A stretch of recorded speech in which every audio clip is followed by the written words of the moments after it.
Okay, Bill, we're on the line here. This is the men's third varsity heavyweight 8. So again, this is a 3 deep program. So you have to have big programs to have 24 or more men in order to have a 3 deep program at third varsity. So this is the grand final for them. Virginia, lane 1 with orange blades, notoriously. Delaware with the blue blades. Temple with the crimson color blades with a white T on them. Drexel in lane 4, St. Joe's gray and red, and then you have Michigan on the outside, which is dark blue with a yellow detail. Those are the crews 1 through 6, and we'll be seeing them come off the line, and they are off, Bill.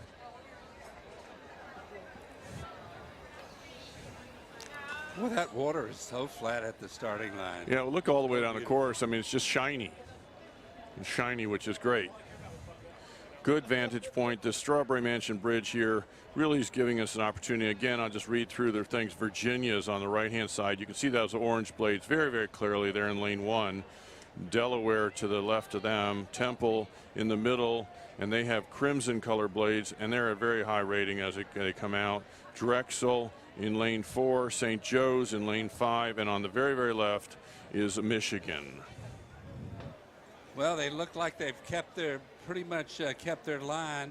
If anyone has a slight lead, it would have to be Drexel in lane 4. Otherwise, they're fairly close straight across. Well, isn't that fun that, you know, you don't want to give anything up on the start. You want to make sure, and this is going to be a highly contested event. Apparently, we've got, you know, 6 boats.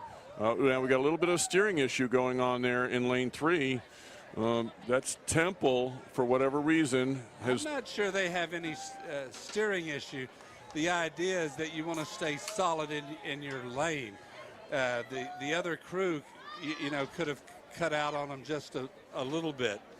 Yeah, it just looked like Temple moved a little bit to the right in our picture screen. That could easily happen. It looks like they're moving again, but I can't say for sure. They are in lane.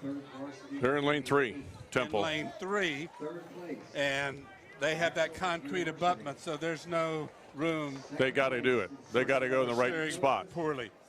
All right, here we go through the bridge. 703, Bucknell University. All right, they're making the whole left side. So that's 4, 5, and 6 are making the turn before 1, 2, and 3, Bill. Drexel, St. Joe's, and Michigan made the turn before Temple and Delaware, Virginia.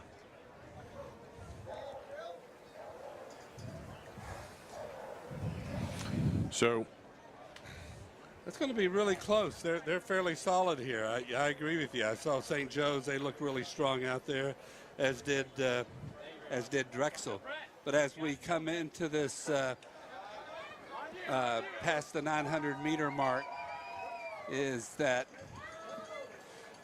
you know, you got Delaware in lane 2 that's doing well. You got Temple, Drexel, St. Joe's. I think Drexel in lane 4 is out on front of the field, followed by St. Joe's. I'd like to say it this way, maybe, that Virginia and Temple are a bit back. The rest are pretty darn even. You can see Michigan over there. It's nice to know that they're always there and they're always in a solid position. So St. Joe's looks really solid. Michigan looks solid. Drexel looks solid. In fact, what you see here is that it looks like St. Joe's has a slight lead over Michigan, and Michigan a slight lead over Drexel. Long way to go. That's just at the 1,000-meter mark. Those crews, as you said early in the race, is as lanes 4, 5, and 6 seem to be going through the bridge sooner than Temple, Delaware, and Virginia. But we've seen in earlier races where Temple has really come back strong in the middle of the race. Yeah, we've got Drexel from the vantage point now. Drexel seems to be the leader visually out there, looking from our 100 meter from the finish.